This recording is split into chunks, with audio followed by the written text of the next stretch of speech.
ये कहानी एक ऐसे लूजर लड़के की है जिसका जन्म एक खास मकसद के लिए हुआ था। वो खुद को एक हाईटेक डिवाइस से जोड़ लेता है जो उसे असीम शक्तियां प्रदान करता है और वह एक पावरफुल वॉरियर बन जाता है जो धरती को विनाश से बचाने के लिए आखिरी सांस तक लड़ता है। कहानी की शुरुआत एक एलियन से होती है जो अपने परिवार की एक तस्वीर देख रहा होता है। वो अपने बेटे को एक संदेश भेजता है और उसे हजारों साल पहले की कहानी सुनाता है जब एक बेहद शक्तिशाली एलियन जिसका नाम चेरलो था अस्तित्व में आया। चेरलो ने एक एक करके कई ग्रहों पर हमला करना और उन्हें जीतना शुरू कर दिया, लेकिन जब उसने पृथ्वी की ओर रुख किया तो उसे एक महान वैज्ञानिक फेलो का सामना करना पड़ा। अपनी एडवांस टेक्नोलॉजी की मदद से फेलो ने लगभग चेरलो को हरा दिया था, लेकिन उसी समय चेरलो ने अपना सबसे खतरनाक हथियार वेब हीटर इस्तेमाल किया। यह हथियार इतना शक्तिशाली था कि इसके रास्ते में आने वाली हर चीज को नष्ट कर देता था। चेरलो का मुकाबला करने के लिए फेलो ने योद्धाओं की एक टीम बनाई जिनके पास टेलीपोर्टेशन की शक्ति थी, यानी वे एक जगह से गायब होकर तुरंत दूसरी जगह प्रकट हो सकते थे। फेलो ने वेब हीटर की एक कमजोरी खोजी, अगर कोई उसे 5 बार किक मार दे तो वह बेकार हो जाता है। फेलो की टीम के बहादुर योद्धाओं ने ठीक वैसा ही किया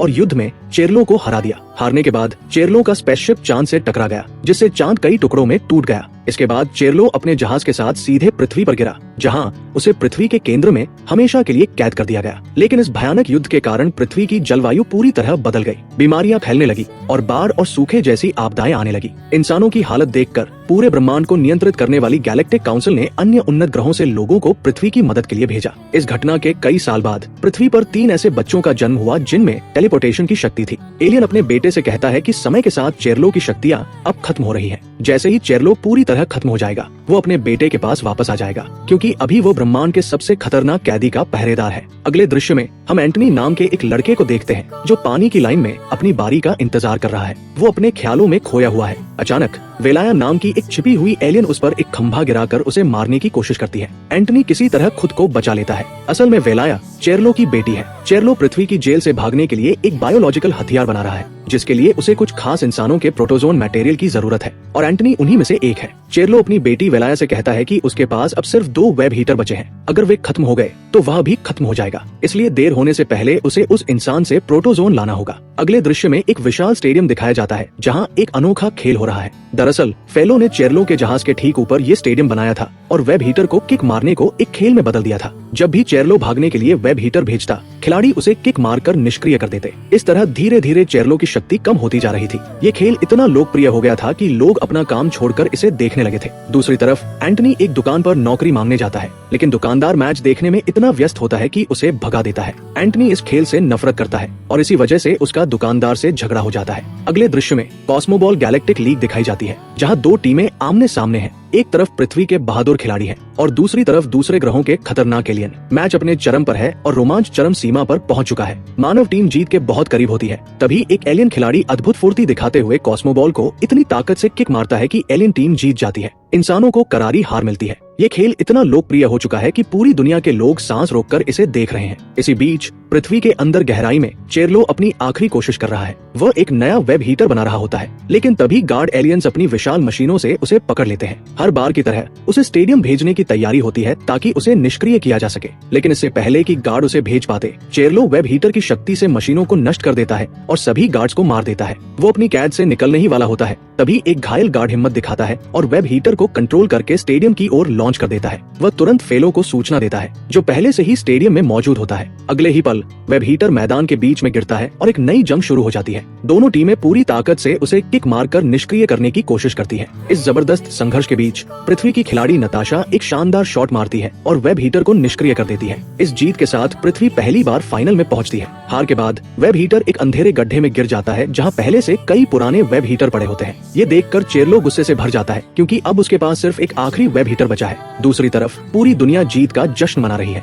लेकिन एंटनी उदास होकर शहर की सड़कों पर भटक रहा है। तभी एक घोषणा होती है कि टीम आम लोगों में से एक नए खिलाड़ी की तलाश कर रही है। एंटनी इसे नजरअंदाज कर देता है, क्योंकि वह इस खेल से नफरत करता है। जब वह घर पहुंचता है तो अपनी माँ को बेहोश देखकर चौंक जाता है। वह पूरे दिन टीवी के सामने बैठकर इस खेल में इतनी खो गई थी कि उसकी तबीयत खराब हो गई। एंटनी तुरंत दवा लेने के लिए मेडिकल स्टोर भागता है, लेकिन दुकान बंद होती है। तभी अन्या नाम की एक लड़की आती है और दुकान का दरवाजा तोड़कर दवाइयाँ चुराती है। मजबूरी में एंटनी भी अंदर जाकर अपनी माँ के लिए दवा लेता है। तभी पुलिस आ जाती है और दोनों भागकर एक बेसमेंट में छिप जाते हैं। बातचीत के दौरान अन्या कहती है कि वह भी इस खेल से नफरत करती है। ये सुनकर एंटनी उससे जुड़ाव महसूस करता है और दोनों दोस्त बन जाते हैं। लेकिन जैसे ही एंटनी जाता है, अन्या अपना असली रूप दिखाती है। वो और कोई नहीं बल्कि वेलाया होती है, चेरलो की बेटी। ये सब उसकी योजना का हिस्सा था। वह चुपके से एंटनी के बाल का एक स्ट्रैंड लेकर अपने पिता को देती है। चेरलो एंटनी के डीएनए से एक सीरम बनाता है और उसे अपने हथियार में डालता है, लेकिन वह कुछ समय बाद फेल हो जाता है। गुस्से में आकर चेरलो वेलाया को आदेश देता है कि वह एंटनी को खत्म कर दे और उसके क्रोमोसोम्स लेकर आए। जब एंटनी घर लौटता है तो वह महान वैज्ञानिक फेलो और उसकी टीम को वहाँ देखकर चौंक जाता है। फेलो को पता चल चुका होता है कि एंटनी के पास टेलीपोर्टेशन की शक्ति है और वह उसे अपनी टीम का चौथा सदस्य बनाना चाहता है। पहले एंटनी मना कर देता है, लेकिन जब फेलो उसकी माँ को ठीक करने का वादा करता है तो वो उनके साथ जाने के लिए तैयार हो जाता है। अगले दृश्य में एंटनी ट्रेनिंग ग्राउंड पर पहुंचता है, जहां हाईटेक मशीनें और एडवांस टेक्नोलॉजी देखकर वह हैरान रह जाता है। उसकी कठिन ट्रेनिंग शुरू होती है। एक दिन जब नताशा उसके घर पर उसकी माँ का इलाज कर रही होती है, एक लड़का आता है और कहता है कि अन्या उसे बुला रही है। एंटनी तुरंत उससे मिलने जाता है। अन्या उसे बहकाने की कोशिश करती है, लेकिन एंटनी खुद को संभाल लेता है। फिर अन्या उसे एक लकड़ी का टुकड़ा देती है और कहती है कि वह जानती है कि वो इस खेल से नफरत करता है। वो उसे कहती है कि बस इसे मैदान में फेंक दे और पूरा खेल खत्म हो जाएगा, जिससे वो अपनी पुरानी शांत जिंदगी में लौट सकेगा। तभी नताशा वहाँ पहुँचती है और एंटनी को मैच में ले जाती है। उस दिन उनका मुकाबला अमेजोनियन से होता है। जैसे ही एंटनी मैदान में उतरता है, वो चुपके से लकड़ी का टुकड़ा गिरा देता है। हजारों लोग नए खिलाड़ी के लिए चीयर करते हैं, लेकिन एंटनी को इस खेल में कोई दिलचस्पी नहीं होती। मैच शुरू होते ही वह एक जगह मूर्ति की तरह खड़ा रहता है। लोग उसे ट्रोल करने लगते हैं और गालियां देने लगते हैं, लेकिन उसे कोई फर्क नहीं पड़ता। तभी एक जलती हुई कॉस्मिक बॉल उसकी ओर तेजी से बढ़ती है, लेकिन उससे पहले कि वह उसे लगे, फेलो उसे निष्क्रिय कर देता है। मैच रुक जाने पर भीड़ फेलो की आलोचना करने लगती है। एंटनी गुस्से में फेलो से कहता है कि उसने उसकी माँ के इलाज के बारे में झूठ बोला। तब नताशा उसे एक होलोग्राफिक वीडियो दिखाती है, जिसमें उसकी माँ पहले से काफी बेहतर दिख रही होती है। ये देखकर एंटनी को राहत मिलती है और वो आखिरकार फेलो के साथ आगे बढ़ने के लिए तैयार हो जाता है। फेलो उसे उस सीक्रेट जगह पर ले जाता है जहाँ सभी निष्क्रिय किए गए वेब हीटर पड़े होते हैं। वहाँ फेलो उसे एक ऐसी सच्चाई बताता है जिसके बारे में उसे अब तक पता नहीं था।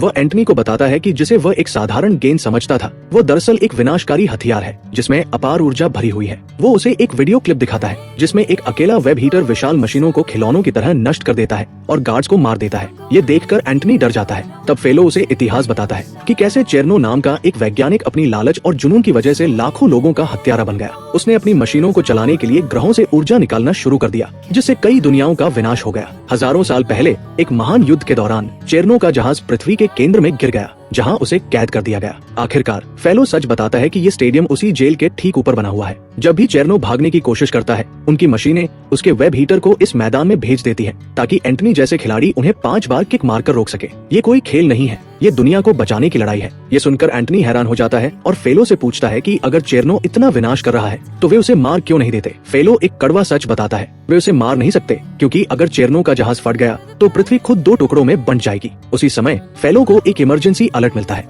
एक और वेब हीटर सिर्फ 60 सेकंड में स्टेडियम तक पहुंचने वाला है। ये सुनकर एंटनी अंदर तक हिल जाता है। उसे अचानक याद आता है कि उसने अन्या के कहने पर स्टेडियम में जहरीले लकड़ी के तरल को फैला दिया था। अगर वो असर करने लगा तो हजारों निर्दोष लोग मर जाएंगे। वो तुरंत बहाना बनाकर उस जगह की ओर दौड़ता है जहां उसने वो तरल छोड़ा था। वहां का दृश्य भयावह होता है। जहरीली शाखाएं तेजी से पूरे स्टेडियम में संक्रमण फैला रही होती है। इसी बीच स्टेडियम में फेलो खिलाड़ियों को अपनी पोजीशन लेने का आदेश देता है। अब सिर्फ 15 सेकंड बचे होते हैं। एंटनी पागलों की तरह चिल्लाकर लोगों को खतरे के बारे में बताने की कोशिश करता है, लेकिन मैच में डूबी भीड़ उसकी बातों को नजरअंदाज कर देती है। आखिरकार वो फेलो तक पहुंचता है और उसे संक्रमण के बारे में बताता है। फेलो पूरी ताकत लगाकर इस जहरीले फैलाव को रोकने की कोशिश करता है, लेकिन सब कुछ नाकाम हो जाता है। उसी समय वेब हीटर स्टेडियम में प्रवेश करता है और उसकी शक्तिशाली कंपन से सुरक्षात्मक कांच टूटने लगता है। फेलो तुरंत एक्शन लेता है और स्टेडियम खाली करवाता है। हाईटेक मशीनें तेजी से बाहर आकर वेब हीटर को चारों तरफ से घेर लेती हैं। इस अफरातफरी के बीच एक छोटा जहाज जहरीली शाखाओं में फंस जाता है। नताशा अपनी जान जोखिम में डालकर उन्हें बचाने की कोशिश करती है, लेकिन शाखाएं इतनी मजबूत होती हैं कि वे मशीनों के कंट्रोल सिस्टम को नुकसान पहुंचाने लगती है। चेरनो इसी पल का इंतजार कर रहा था। जैसे ही कंट्रोल खत्म होता है, वेब हीटर आजाद हो जाता है। एक अमेजोनियन खिलाड़ी उसे किक मारकर उसकी दिशा बदलने की कोशिश करता है, लेकिन वह सीधे नताशा की ओर मुड़ जाता है। इससे पहले कि वेब हीटर उसे राख बना दे, एंटनी बिजली की रफ्तार से दौड़ता है और उसे वहां से हटा देता है। मौका देखकर एंटनी लगातार 3 जोरदार किक मारता है, लेकिन 5वीं किक मारने से पहले ही वह गिरने लगता है। तभी नताशा उसे हवा में पकड़ लेती है। फिर पृथ्वी का खिलाड़ी पेले आखिरी किक मारता है और वेब हीटर अंततः नष्ट हो जाता है। एक बार फिर चेरनो की उम्मीदें टूट जाती हैं। जब फेलो देखता है कि एंटनी 3 किक मारने के बाद भी जिंदा है, तो वो हैरान रह जाता है। इसी बीच एंटनी अपनी माँ की दवा को लेकर चिंतित होकर अन्या के पास जाता है, लेकिन ये एक जाल होता है। अन्या उस पर फ्रीजिंग गैस स्प्रे करती है, जिससे उसका शरीर पत्थर की तरह सख्त हो जाता है। अब अन्या अपना असली रूप दिखाती है और बेरहमी से एंटनी के क्रोमोसोम्स निकालकर अपने पिता को भेज देती है। एंटनी का वफादार डिवाइस दीवारों से खुद को छुड़ाकर उसे बचाने दौड़ता है। फेलो और नताशा भी उसके पीछे भागते हैं, लेकिन तब तक बहुत देर हो चुकी होती है। पृथ्वी के अंदर गहराई में चेरनो उन क्रोमोसोम्स का इस्तेमाल करके एक खतरनाक सीरम बनाता है। जैसे ही वो उस सीरम को अपने एक्सपेरिमेंटल अंडे में इंजेक्ट करता है, एक विशाल और भयानक जीव पैदा होता है, एक ऐसा प्राणी जो पूरी दुनिया को निगल जाने के लिए तैयार है। एंटनी का छोटा डिवाइस, जिसे वह एक साधारण मशीन समझता था, किसी तरह उसके पास पहुंच जाता है। अपने दोस्त को बेहोश हालत में देखकर वो अपनी सारी शक्ति का इस्तेमाल करके एंटनी को ठीक कर देता है। एंटनी बच जाता है, लेकिन वो वफादार डिवाइस खुद निष्क्रिय होकर गिर जाता है। उसी समय पृथ्वी के अंदर एक भयानक हलचल होती है। चेरनो उस विशाल जीव में खुद को मिला देता है और उसे मशीन की तरह नियंत्रित करने लगता है। जब फेलो और नताशा वहाँ पहुँचते हैं, तो फेलो समझ जाता है कि यही वह जगह है जहाँ चेरनो अपनी साजिशों को अंजाम दे रहा था। जब फेलो एंटनी से सवाल करता है, तो वो अपनी गलती मान लेता है कि उसने लालच में आकर स्टेडियम में जहरीला तरल फैलाया था। अचानक चेरनो का होलोग्राफिक संदेश गूंजता है, मैं वापस आ गया हूँ फेलो, और इस बार तुम्हारी हार तय है। नताशा एंटनी को उसका डिवाइस देती है और कहती है कि उसने उसके लिए खुद को कुर्बान कर दिया। जब फेलो बाहर जाता है, तो वह देखता है कि चेरनो का वो विशाल जीव पूरे शहर को मलबे में बदल रहा है। अपनी अपार शक्ति से वह हजारों वेब हीटर बॉल्स बना रहा है। फेलो पूरी दुनिया के सामने आकर सच्चाई बताता है, जिसे लोग खेल समझते थे, वो असल में मौत की बारिश है। हजारों वेब हीटर पृथ्वी को नष्ट करने वाले हैं, लेकिन वे आखिरी सांस तक लड़ेंगे। पूरी दुनिया में दहशत फैल जाती है। दूसरी तरफ एंटनी घर पर हार मानकर बैठा होता है। तभी उसकी माँ उसे हिम्मत देती है और कहती है कि आज दुनिया को एक खिलाड़ी नहीं, बल्कि उसकी जरूरत है। फेलो गैलेक्टिक काउंसिल से मदद मांगता है। अंतरिक्ष से हजारों वॉरशिप्स चेरनो के बायो वेपन को घेर लेते हैं, लेकिन उसकी शक्ति के सामने वे बेकार साबित होते हैं। वो उन्हें खिलौनों की तरह नष्ट कर देता है। मैदान में खिलाड़ी असहाय होते हैं, क्योंकि वेब हीटर बॉल्स की संख्या बहुत ज्यादा होती है। पूरा शहर जल रहा होता है। ये सब देखकर एंटनी टूट जाता है। पहली बार वो अपने छोटे डिवाइस का नाम मोगली रखता है और उससे एक गहरा रिश्ता बना लेता है। वो लोगों की मदद करने निकल पड़ता है। उसकी माँ एक पुलिस ऑफिसर के साथ सुरक्षित जगह पर छिप जाती है। सड़कों पर एंटनी वेब हीटर बॉल्स को किक मारकर रोकने की कोशिश करता है। तभी एक तेज रफ्तार वेब हीटर उसे जोर से टक्कर मारता है और दूर फेंक देता है, लेकिन चोटिल होने की बजाय उसके शरीर में आग जैसी ऊर्जा बहने लगती है। वो आखिरकार अपनी असली शक्तियों को महसूस करने लगता है। तभी उसका दोस्त मोगली खुद को ठीक करके वापस आ जाता है। मोगली एंटनी के साथ मिलकर उसे एक शक्तिशाली कवच प्रदान करता है। अब एंटनी सिर्फ एक लड़का नहीं रहा, वो पृथ्वी को बचाने वाला अंतिम योद्धा बन चुका है। युद्ध के मैदान में जहाँ बाकी योद्धा हार मान रहे होते हैं, एंटनी एक चमत्कार कर देता है। हजारों विनाशकारी वेब हीटर बॉल्स को रोकने के बजाय वो मोगली की मदद से उन्हें अपने अंदर समाने लगता है। पूरी दुनिया यह देखकर स्तब्ध रह जाती है। एंटनी अब सिर्फ एक खिलाड़ी नहीं, बल्कि ऊर्जा का सागर बन चुका है। इसी बीच फेलो और नताशा अपनी जान जोखिम में डालकर सीधे चेरनो के विशाल बायो वेपन के अंदर प्रवेश करते हैं। अंदर फेलो और चेरनो के बीच भयंकर युद्ध शुरू होता है। फेलो जीत के करीब होता है, लेकिन अचानक चेरनो की बेटी फ्रीजिंग गैस स्प्रे कर देती है, जिससे उसका शरीर पत्थर बन जाता है। जैसे ही चेरनो फेलो को मारने के लिए हाथ उठाता है, एंटनी वहाँ पहुँच जाता है। वह चेरनो की बेटी को पकड़ लेता है और फेलो को छोड़ने की मांग करता है, लेकिन चेरनो की क्रूरता की कोई सीमा नहीं होती। वो अपनी ही बेटी को मार देता है और फिर फेलो को भी खत्म कर देता है। फेलो की मौत के बाद एंटनी खुद को उस जीव के अंदर फंसा हुआ पाता है। मरते समय अन्या एंटनी को एक राज बताती है। वो कहती है कि ये जीव उसी के अस्तित्व से बना है, उसे इसे महसूस करना होगा और इससे जुड़ने की कोशिश करनी होगी। एंटनी अपनी आंखें बंद करता है और उस जीव की आत्मा से जुड़ जाता है। अगले ही पल उसे एहसास होता है कि ये भयानक राक्षस दरअसल एक मासूम बच्चा है, जिसे चेरनो नियंत्रित कर रहा है। चेरनो एक बार फिर उस जीव को नियंत्रित करके एंटनी को कुचलने की कोशिश करता है, लेकिन इस बार वह मासूम प्राणी अपने असली पिता एंटनी को पहचान लेता है। वह चेरनो के नियंत्रण से मुक्त हो जाता है